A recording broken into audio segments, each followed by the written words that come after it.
ಈಗ ದೇವೇಗೌಡರಿಗೆ ದೋಖ ಅಂತ ಒಂದು ಶೀರ್ಷಿಕೆಯನ್ನು ಕೊಟ್ಟಿದ್ದೀವಿ. ಎಚ್ ಡಿ ಇದರಲ್ಲಿ ಎರಡು ಗೊತ್ತಾಗುತ್ತೆ. ಎಚ್ ಡಿ ದೇವೇಗೌಡರ ಮೇಲೆ ಇರುವಂಥ ಗೌರವ ಎಂಥದ್ದು ಅನ್ನೋದು ಒಂದು ಅರ್ಥ ಮಾಡ್ಕೊಳ್ಬೇಕು. ಇನ್ನೊಂದು ಭಾರತೀಯ ಜನತಾ ಪಕ್ಷದವರು ಅವರಿಗೆ ಕೊಟ್ಟ ನನಗೆ ಲಾಭ ಇಲ್ಲ ರೀ ಅನ್ನುವ ಪ್ರಶ್ನೆ ಕೂಡ ಇದೆ. ಈ ಮನಸ್ಥಿತಿ ಮುಂದೆ ಮೈತ್ರಿಯ ಮೇಲೆ ಯಾವ ರೀತಿ ಪರಿಣಾಮ ಬೀರಬಹುದು ಅನ್ನುವ ಒಂದು ಲೆಕ್ಕಾಚಾರ ಕೂಡ ಇದೆ. ಅದಕ್ಕೆ ಬೇಳೂರು ಗೋಪಾಲಕೃಷ್ಣ ಕೂಡ ಮಾತನಾಡಿದರು. ಎಲ್ಲ ರಾಜಕಾರಣಿಗಳು ಕೂಡ ಸಮಯೋಚಿತವಾಗಿ ಆ ಸಮಯಕ್ಕೆ ಏನು ಬೇಕೋ ಮಾತನಾಡ್ತಾರೆ.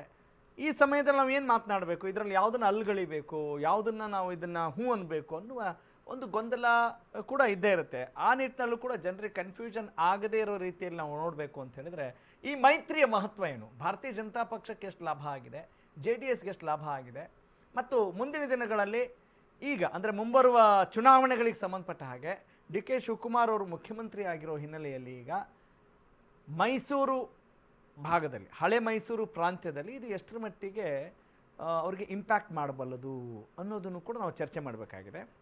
ನೋಡೋಣ, ನಾವು ಇರ್ಷಾದ್ ಅವ್ರನ್ನ ಕೇಳೋಣ.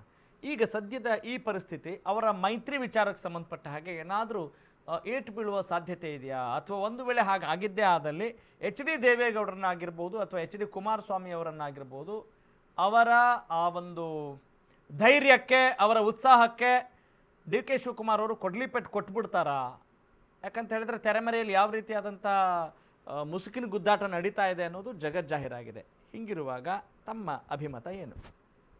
BJP ಅವರ ಒಂದು ತಂತ್ರಗಾರಿಕೆ ಯಾವ ರೀತಿ ಇರುತ್ತಂದರೆ, ಅವರು ಯಾವುದೇ ರಾಜ್ಯದಲ್ಲಿ ಅವರು ಒಂದು ಮಿತ್ರ ಪಕ್ಷದ ಜೊತೆಯಲ್ಲಿ ರಾಜಕೀಯವಾಗಿ ಅವರು ಸಂಬಂಧವನ್ನು ಬೆಳೆಸಿದಾಗ, ಅದು ಮಹಾರಾಷ್ಟ್ರದಲ್ಲಿ ನೋಡಿರಬೇಕು ನೀವು, ಉದ್ಧವ್ ಠಾಕ್ರೆ ಜೊತೆ ಏನು ಮಾಡಿದ್ರು, ಉದ್ಧವ್ ಠಾಕ್ರೆ ಜೊತೆಯಲ್ಲಿ ಸೇರಿ ಅವರು 2-3 ಬಾರಿಯಲ್ಲಿ ಸರ್ಕಾರವನ್ನು ಮಾಡಿದರು. ಅವರ ಪಕ್ಷವನ್ನೇ ಒಡೆದು ಅವರ ಲಾಭವನ್ನು ಪಡೆದು ಇವತ್ತು ಶಿವಸೇನೆ ನಿರ್ನಾಮ ಮಾಡಿಬಿಟ್ರು. ಮೆಹಬೂಬಾ ಮುಫ್ತಿ ಅವರಿಗೆ ಯಾವ ರೀತಿ ಮಾಡಿದರು ಜಮ್ಮು ಕಾಶ್ಮೀರಲ್ಲಿ, ಅದೇ ರೀತಿ ಇವತ್ತು ನಿತೀಶ್ ಕುಮಾರ್ ಅವರಿಗೆ JDU ಜೊತೆಯಲ್ಲಿ ಮೈತ್ರಿ ಮಾಡಿ ಅತಿ ಹೆಚ್ಚು ಸಂಖ್ಯೆಗಳು ಬಂದಿದ್ರು ಅವ್ರನ್ನ ರಾಜ್ಯಸಭೆಗೆ ಕಳಿಸಿ ಹಿಡಿಯುವಂಥ ಕೆಲಸವನ್ನು ಮಾಡಿದ್ರು. ಅಂದರೆ ಅವ್ರದ್ದೇನು ತಂತ್ರಗಾರಿಕೆ ಇರುತ್ತಂದ್ರೆ, ಯಾವ ಪಕ್ಷದ ಜೊತೆಯಲ್ಲಿ ಇವಾಗ ನಮ್ಮ ಆರಾಧ್ಯ ಅವ್ರು ಹೇಳ್ತಾ ಇದ್ರು, ನಮ್ಮ ಪಕ್ಷದವರು ಅವರು ಏಣಿ ಮಾಡಿಕೊಂಡು ಮೇಲೆ ಹೋಗಿ ಆ ಪಕ್ಷವನ್ನೇ ನಿರ್ನಾಮ ಮಾಡುವಂತ ಅವ್ರದ್ದು ಹಳೆ ಸ್ಟೈಲ್ ಅದು ಇವ್ರದ್ದು BJP ಅವ್ರದ್ದು. ಸೊ ಅದೇ ರೀತಿ ಇವತ್ತು ಕರ್ನಾಟಕದಲ್ಲಿ ಅಲ್ಲ, ಈಗ ಪಶ್ಚಿಮ ಬಂಗಾಳದಲ್ಲೂ ಅದೇ ಸ್ಟೈಲಿಂದ ಬಂದಿದ್ದಾರೆ ಅಂತೀರಾ? ಏನ್ ಹೇಳಿ, BJP ಅಲ್ಲ, ಅಲ್ಲಿ ಇನ್ನೊಂದು ಪ್ರಾದೇಶಿಕ ಪಕ್ಷ ಇರಲಿಲ್ಲ. ಈಗ ಅಲ್ಲಿ ಏನಾಯ್ತು, ಲೆಫ್ಟ್ ಪಾರ್ಟಿದ ಏನು ಕಾರ್ಯಕರ್ತರಿದ್ರು ಅವರು ಇವತ್ತು BJP TMC ಅವರು ಎಷ್ಟು ಜನ ಹೋಗಿದಾರಲ್ಲ ನೋಡಿದ್ರಿ ಅನ್ಸುತ್ತೆ. ನೋಡಿ, ಇವತ್ತು ನಾನು ಹೇಳ್ತಾ ಇರೋದು ಏನಂದ್ರೆ, ಇವತ್ತು ಹಳೆ ಮೈಸೂರು ಭಾಗದಲ್ಲಿ ಏನು JDS ಅವ್ರದ್ದು ಪ್ರಾಬಲ್ಯ ಇತ್ತು, JDS ಅವರು ಬಹಳಷ್ಟು ಸ್ಥಾನಗಳನ್ನ ಒಪ್ಕೊಳ್ತೀರಿ ನೀವು, ಶಕ್ತಿ ಒಪ್ಕೊಳ್ತೀರಲ್ಲ. ಅವ್ರು ಆ ಪಕ್ಷ ಮೂಲತವಾಗಿ ಉತ್ತರ ಕರ್ನಾಟಕದಲ್ಲಿ ನಮ್ಗೆಲ್ಲೂ ಕಾಣಿಸಲ್ಲ ಜಾಸ್ತಿ. ಹೌದು ಹೌದು, ಹಳೆ ಮೈಸೂರು ಭಾಗದಲ್ಲಿ ಅದು ಒಪ್ಕೊಳ್ತೀರ, ಅದು ಖುಷಿ ನಂಗೆ. ಯಾಕಂತ ಹೇಳಿದ್ರೆ ಕೆಲವೊಂದ್ಸರಿ ನೀವು ಏನ್ರಿ ಪ್ರಾಬಲ್ಯ ಅವ್ರದ್ದೇನ್ ಬಂದ್ ನಮ್ದೇ ಎಲ್ಲ ಅತಿ ಹೆಚ್ಚು ಸ್ಥಾನಗಳು ಮೊದಲಿಗೆ ಗೆದ್ಕೊಂಡು ಬಂದಿದ್ದಾರೆ. ಅದನ್ನ ಅರ್ಥ ಮಾಡ್ಕೋಬೇಕಾಗುತ್ತೆ. ಸೊ ಅದರ ಹಿನ್ನೆಲೆಯಲ್ಲಿ ಇವತ್ತು ಮಾನ್ಯ ಡಿ ಕೆ ಶಿವಕುಮಾರ್ ಅವರು ಪಕ್ಷದ ಅಧ್ಯಕ್ಷರಾಗಿ ಚುನಾವಣೆಗೆ ಹೋದಾಗ ನಾವು ಅಲ್ಲಿ ಸುಮಾರು 10% ಅಷ್ಟು ಮತಗಳನ್ನ ನಮ್ಮ ತೆಕ್ಕೆಗೆ ತೆಗೆದುಕೊಳ್ಳುವ ಕೆಲಸವನ್ನ ಮಾಡಿದ್ದಕ್ಕೆ ಅವರು ಸ್ಥಾನ ಅಲ್ಲಿ ಕಡಿಮೆ ಆಯ್ತು. ಇವತ್ತು BJP ಅವರು ಆ ಹಳೆ ಮೈಸೂರು ಭಾಗದಲ್ಲಿ ಇವರು ಜನಾಧಾರವನ್ನ ವಾಪಸ್ ಕಾಂಗ್ರೆಸ್ ಪಕ್ಷದ ಜೊತೆಯಲ್ಲಿ ಅವರು ಅದನ್ನ ಪಡೆಯುವಂತ ಒಂದು ಪ್ರಯತ್ನ ಮಾಡ್ತಾ ಇರುವ ಹಿನ್ನೆಲೆಯಲ್ಲಿ ಈಗ ಅವರಿಗೆ ನಾವು ಅಲ್ಲಿ ಆದಷ್ಟು ನಮ್ಮ ಅಭ್ಯರ್ಥಿಗಳನ್ನ ಗೆಲ್ಲಿಸುವ ಶಕ್ತಿ ಇದೆ ಅಂತ ಅವ್ರಿಗೆ ಅನಿಸಿರ್ಬೋದು. ಸೊ ಯಾವ ದೇವೇಗೌಡರ ಹೆಸರಲ್ಲಿ ಯಾವ JDS ಜೊತೆ ಅವರು ಮೈತ್ರಿ ಮಾಡಿಕೊಂಡು ಚುನಾವಣೆಗೆ ಹೋಗಿ ಅದರ ಲಾಭವನ್ನು ಪಡೆದು ಇವತ್ತು ಅತ್ಯಂತ ಹಿರಿಯ ಜೀವಿ ಇಡೀ ಭಾರತ ದೇಶದಲ್ಲಿ ಇವತ್ತು ಮಾಜಿ ಪ್ರಧಾನಮಂತ್ರಿಗಳು ಯಾರಾದರೂ ಇದ್ರೆ ಅದು ದೇವೇಗೌಡರು. ಅವರಿಗೆ ಕಾಂಗ್ರೆಸ್ ಪಕ್ಷ ಪ್ರಧಾನಮಂತ್ರಿ ಮಾಡ್ತು. 2019ರಲ್ಲಿ GS ಬಸವರಾಜ್ ಅವರು BJPಯಿಂದ ಅವರಿಗೆ ತುಮಕೂರಲ್ಲಿ ಸೋಲಿಸಿದ್ರು ಕಾಂಗ್ರೆಸ್ ಪಕ್ಷ ಅವರಿಗೆ ರಾಜ್ಯಸಭೆಗೆ ಕಳಿಸುವಂಥ ಕೆಲಸವನ್ನು ಮಾಡ್ತು. ಸೊ ಇವೆಲ್ಲ ಹಿನ್ನೆಲೆಯನ್ನು ನೋಡಿದರೆ ನನಗೇನು ಅನಿಸುತ್ತೆ ಅಂದರೆ, BJP ಅವರು JDSಗೆ ಯಾವ ರೀತಿ ಬೇರೆ ಬೇರೆ ರಾಜ್ಯಗಳಲ್ಲಿ ಅವರು ಪ್ರಾದೇಶಿಕ ಪಕ್ಷವನ್ನು ಬಳಸ್ಕೊಂಡು ಇದನ್ನು ಮಾಡಿದ್ದಾರೆ, ಅದೇ ರೀತಿ ಇದು ಪ್ರಥಮ ಹೆಜ್ಜೆ ಅವ್ರದ್ದು. ಇನ್ನು ಮುಂದೆ ಅವರು JDS ಲಾಭ ಪಡಿತಾರೆ JDSಗೆ ಅವರು ಮೂಲೆ ಗುಂಪು ಮಾಡುವಂಥ ಹಿಂಗಾಗಿ ನೀವು ಮುಂದಿನ ದಿನಗಳಲ್ಲಿ ಮೈಸೂರು ಭಾಗದಲ್ಲಿ ನಿಮ್ಮದೇ ಆದಂಥ ಪ್ರಾಬಲ್ಯವನ್ನು ಸಾಧಿಸಲಿಕ್ಕೆ ಮತ್ತಷ್ಟು ಅನುಕೂಲ ಆಗ್ಬೋದು ಅನ್ನೋ ಲೆಕ್ಕಾಚಾರ ಇದೆ. ಅಲ್ಲ, ಅದು ಆಗತ್ತೆ. ಆಮೇಲೆ ಮಾನ್ಯ ಇವತ್ತು DK ಶಿವಕುಮಾರ್ ಅವರು ನಮ್ಮ ಮುಖ್ಯಮಂತ್ರಿಗಳಾಗಿ ಬಹಳಷ್ಟು ಜನಪರ ಕಾರ್ಯಕ್ರಮ ಮಾಡುವ ಈಗಾಗಲೇ ನೀಲು ನಕ್ಷೆಯನ್ನು ಅವರು ಎಲ್ಲ ಹೊಂದಿರೋದ್ರಿಂದ ಎಲ್ಲೆಲ್ಲಿ ನಮ್ಮ ಸಂಖ್ಯೆ ಕಡಿಮೆ ಇತ್ತು ಅಲ್ಲಿ ನಾವು ಮುಂದಿನ ದಿನಗಳಲ್ಲಿ ನಮ್ಮ ಅಭ್ಯರ್ಥಿಗಳನ್ನ ಗೆಲ್ಲಿಸುವ ಕೆಲಸವನ್ನ ಮಾಡ್ತೀವಿ. ಮತ್ತು ಇವತ್ತೇನು ನಮ್ಮದು 140 ಇದೆ, ಅದನ್ನು 160 170ರವರೆಗೆ ತೆಗೆದುಕೊಂಡು ಹೋಗುವಂಥ ಕೆಲಸವನ್ನು ಮಾಡ್ತೀವಿ. Okay okay got it. Okay, Shashidhar Aradhya ಅವರೇ, ಈಗ ನೀವು HD ದೇವೇಗೌಡರ ಬಗ್ಗೆ ಗೌರವ ಇದೆ ನಿಜ, ಆದರೆ ಅವ್ರು ನಡ್ಕೊಳ್ತಾ ಇರೋ ರೀತಿ JDS ಪಕ್ಷದ ಆ ಧೋರಣೆ ನಮ್ಗೆ ಇಷ್ಟ ಆಗಲ್ಲ.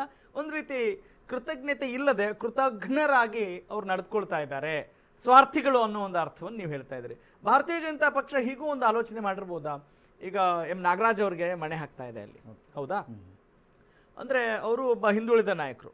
ಇಲ್ಲಿ ನಾವು ಕುಟುಂಬ ರಾಜಕಾರಣಕ್ಕೆ ಮಣಿಯೋದಿಲ್ಲ, ನಾವೊಬ್ಬ ಸಾಮಾನ್ಯ ಕಾರ್ಯಕರ್ತರನ್ನ ಇಲ್ಲಿ ನಾವು ಮುನ್ನೆಲೆಗೆ ತರೋ ಪ್ರಯತ್ನ ಮಾಡ್ತೀವಿ. ಹೀಗಾಗಿ ಒಂದು ಸಾಮಾಜಿಕ ನ್ಯಾಯ ಕೊಡೋ ನಿಟ್ಟಿನಲ್ಲಿ ನಾವು ಮುಂದುವರಿತಾ ಇದೆ ಅನ್ನುವ ಧೋರಣೆಯನ್ನ ಗಮನಿಸ್ಬೋದಾ? ನೋಡಿ, ಆ ನಿಟ್ಟಿನಲ್ಲಿ ಅವ್ರೇನಾದ್ರೂ ಯೋಚನೆ ಮಾಡಿದ್ರೆ ಮೊದಲು ವಿಜೇಂದ್ರನ ಫಸ್ಟ್ ಕೆಳಗಡೆ ಇಳಿಸಿ ಆಮೇಲೆ ಮಾತಾಡ್ತಾರೆ. ಇಲ್ಲ, ರಾಘವೇಂದ್ರನ ರಾಜೀನಾಮೆ ಕೊಡಿಸಿ ಬೇರೆಯವರು ಐನೂರು ಮಂಜುನಾಥ್ ಪಾಪ ಎಷ್ಟು ಬಾರಿ ಹಣವನ್ನು ಕಳ್ಕೊಂಡು ಸಂಘಟನೆ ಮಾಡಿರ್ತಕ್ಕಂಥ ವ್ಯಕ್ತಿ ಶಿವಮೊಗ್ಗದಲ್ಲಿ. ಅವಾಗ ಬಂಗಾರಪ್ಪನವ್ರು ಪದೇ ಪದೇ ಅವ್ರನ್ನ ಸೋಲಿಸ್ತಾ ಇದ್ರು. ಬಂಗಾರಪ್ಪ ಯಾರ ಮುಗಿದ ತಕ್ಷಣ ತನ್ನ ಮಗನ್ ತಗೊಂಬಂದು ಕೂರ್ಸ್ಕೊಂಡ್ಬಿಟ್ರಲ್ಲ, ಐನೂರು ಮಂಜುನಾಥನ್ ತುಳಿದಾಕ್ಬಿಟ್ರಲ್ಲ. ಇಲ್ಲಿ ವಿಜಯಶಂಕರ್ ಮೈಸೂರಿನಲ್ಲಿ ಎಷ್ಟು ಸಂಘಟಿಸಿದ್ರು. ಇಡೀ ಇದು ಮೈಸೂರು ಭಾಗನ ನೋಡ್ಕೊಳ್ತಾ ಇದ್ದಿದೆ ವಿಜಯಶಂಕರ್. ಇಡೀ ಮನೆ ಮಠ ಎಲ್ಲ ಕಳೆದುಕೊಂಡು ಆಸ್ತಿ ಅಂತಸ್ತುಗಳನ್ನ ಕಳ್ಕೊಂಡು ಬಿಜೆಪಿನ ಕಟ್ಟಿದ್ರು. ಕೊನೆಗೆ ಗೆಲ್ಲೋ ಸ್ಥಾನದಲ್ಲಿ ಒಂದು ಬುಕ್ ಬರ್ದ ಅಂತ ಹೇಳ್ಬಿಟ್ಟು ಪ್ರತಾಪ್ ಸಿಂಗ್ ಕೊಟ್ಬಿಟ್ರಿ. ಇಂತಹ ಕೆಲಸಗಳನ್ನ ಬಿಜೆಪಿ ಮಾಡುತ್ತೆ ಅಂತ ಹೇಳ್ತೀವಿ. ಅವ್ರು ಸಮಯ ಸಾಧಕರು. ನಾವು ಪದೇ ಪದೇ ಹೇಳ್ತಾ ಇರೋದು, ಬಿಜೆಪಿಯವರು ಸಮಯ ಸಾಧಕರು. ಆ ಸಮಯಕ್ಕೆ ಏನ್ ಬೇಕೋ ಅದನ್ನ ಮಾಡ್ತಾರೆ. JDSಗೆ ಆ ಶಕ್ತಿ ಇಲ್ಲ. ಇವತ್ತು ಶಕ್ತಿ ಕೊಂದಿದೆ ನೋಡಿ. ಹಳೆ ಮೈಸೂರು ಭಾಗದಲ್ಲಿ 89 ಸ್ಥಾನ ಇದೆ. 89 ಸ್ಥಾನ ಇದೆ. ಅದರಲ್ಲಿ JDS ಗೆದ್ದಿರೋದು ಇವತ್ತು 15 ಸ್ಥಾನ. ಅದ್ರಲ್ಲಿ ಕಾಂಗ್ರೆಸ್ ಗೆದ್ದಿರೋದು 54 ಸ್ಥಾನ. ಬಿಜೆಪಿ ಗೆದ್ದಿರೋದು 20 ಸ್ಥಾನ. ಹಳೆ ಮೈಸೂರನ್ನೇ ತಗೊಂಡು ಬೆಂಗಳೂರು ಹೊರತುಪಡಿಸಿ ತಗೊಂಡ್ರೆ ಬಿಜೆಪಿ ಗೆದ್ದಿರೋದು ಅಲ್ಲ. ಈಗ ಬಿಜೆಪಿಗೆ ಏನ್ ಲಾಭ ಆಗ್ತಾ ಇದೆ ಅನ್ಸುತ್ತೆ ನಿಮಗೆ JDS ನಿಂದ?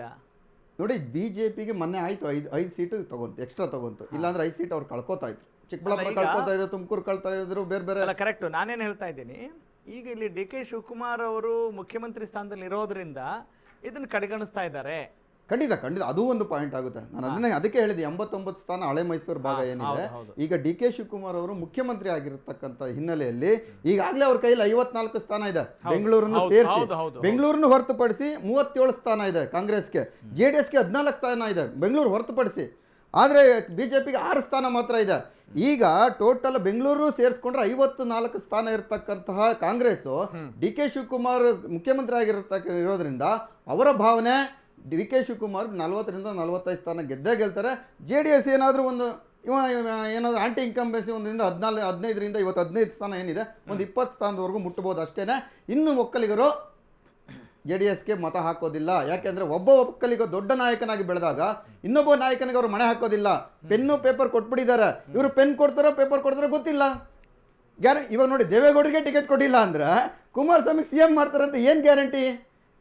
ಮಾಡೋದೇ ಇಲ್ಲ. ಯಾಕೆಂದ್ರೆ ಉತ್ತರ ಕರ್ನಾಟಕದಿಂದ ಅವರು ಅತಿ ಹೆಚ್ಚು ನಾಯಕರನ್ನ, ಅತಿ ಹೆಚ್ಚು MLAಗಳನ್ನು ಬರ್ತಾರೆ. ಖಂಡಿತವಾಗೂ ಮಾಡೋದಿಲ್ಲ.